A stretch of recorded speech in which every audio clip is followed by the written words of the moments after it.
Sveta majka, naša crkva pravoslavna, danas proslavlja Svetog Savu, arhijepiskopa srpskog, prepodobne mučenike oce Sinajske i Rajtske, Svetog Ilarija, episkopa Poatijskog i Svetu Ninu, prosvetiteljku Gruzije.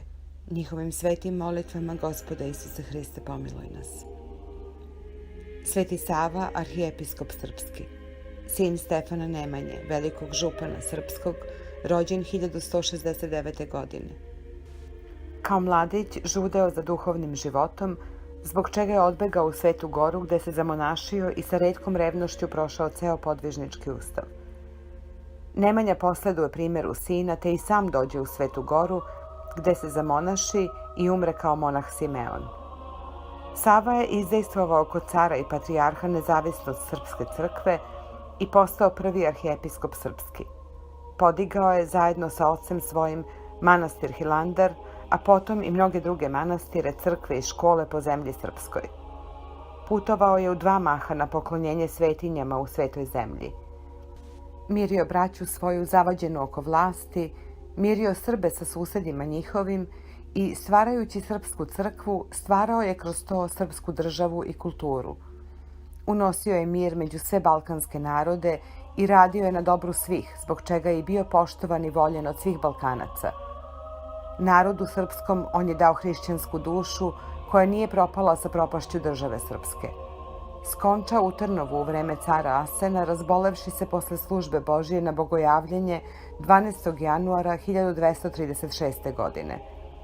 Telo mu preneo kralj Vladislav u manastir Mileševu, odakle ga Sinan Paša digne i spali na Vračaru u Beogradu 27. aprila 1594. godine.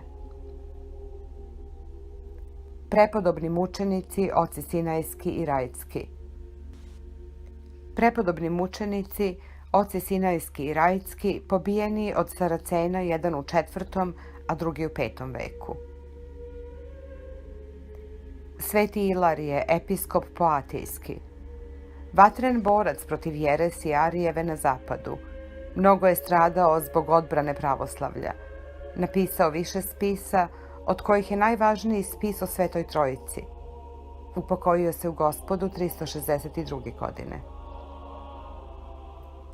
Sveta Nina, prosvetiteljka Gruzije. Srodnica Svetog Đorđa, velikomučenika i Juvenala, patrijarha Jerusalimskog. Pošto joj se otac i majka plemići kapadokijski zamonaše, to ona bi vaspitana pod nadzorom patrijarha Juvenala. Čuvši za narod gruzijski, devica Nina je od malena želela da pođe u Gruziju i pokrsti Gruzijance. Javila joj se presveta Bogorodica i obećala joj da će je odvesti u tu zemlju. Kada joj Gospod otvori put, mlada Nina zaista ode u Gruziju, gde za kratko vreme steče veliku ljubav naroda. Uspe da pokrsti cara gruzijskog Mirjana, njegovu suprugu Nanu i njihovog sina Bekara, koji posle revnosno pomagahu misionarski rad Nini. Nina je uspela da za života prođe svu Gruziju i uglavnom da prevede sav narod u veru Hristovu, i to baš u vreme strašnog gonjenja hrišćana od strane cara Dioklecijana. Odmorila se od mnogih trudova svojih i upokojila u Gospodu 335. godine. Grob joj se nalazi u Samtavarskom hramu. Činila mnoga čudesa i za života i po smrti. Devica prekrasna, blagorodna Nina, postade promislom apostol Gruzina. Uprkos gonjenju cara Duklijana, ona krstom krsti cara Mirjana i ženu mu Nanu i sina Bekara, kroz njih i sav narod i cvet od glavara. Sve ih krsti krstom Božijega sina, svetiteljka Nina, apostol Gruzina.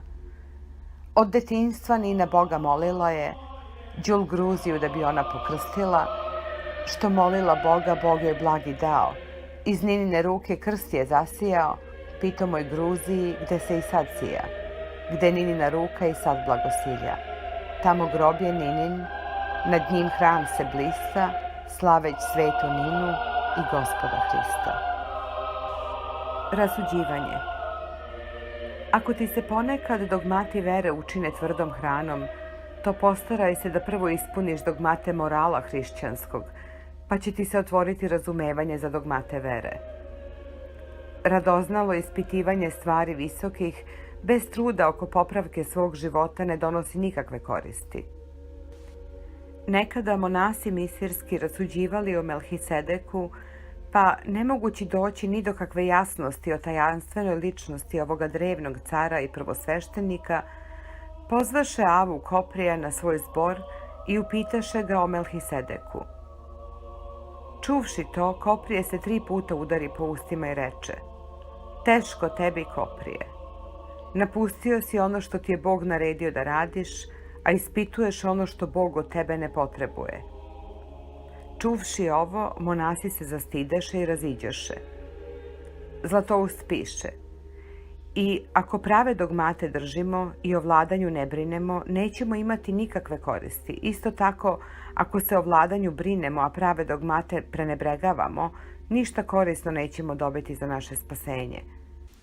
Ako hoćemo da se Gehene izbavimo i carstvo zadobijemo, treba da smo ukrašeni od obe strane, i pravotom dogmata i česnošću života. Beseda o viziji nevidljivog sveta. Mi ne gledamo na ovo što se vidi, nego na ono što se ne vidi. Mi vidimo ovaj svet materijalni i prolazni, ali mi gledamo na onaj svet duhovni i besmrtni. Mi vidimo veselje zemaljsko, često isprekidano plačem i uzdasima, i na kraju uvek završeno smrću, ali mi gledamo na radost duhovnu među angelima i svetiteljima Božijim na nebesima, na radost besprekidnu i večitu. Mi vidimo patnje i neuspehe pravednika u ovom životu, no mi gledamo njihovu slavu i торжество u onome svetu. Mi vidimo mnoge uspehe i slavu i čest nepravednika u ovom životu, no mi gledamo njihov poraz, osudu i muku neiskazanu u večnosti. Mi vidimo crkvu Božiju često ponižavanu i gonjenu u ovome svetu, no mi gledamo njenu krajnju pobedu nad svima protivnicima i supostatima vidljivim i nevidljivim. Mi vidimo braćo nasilnike i otmičare često kao vlastodržce i bogataše u ovom veku, a svetitelje kao nište i potištene i zaboravljene, no mi gledamo jedno drugo carstvo u kome će svetitelji carovati bez ijednog nasilnika i otmičara, carstvo Božije večito, bezgrešno i besmrtno.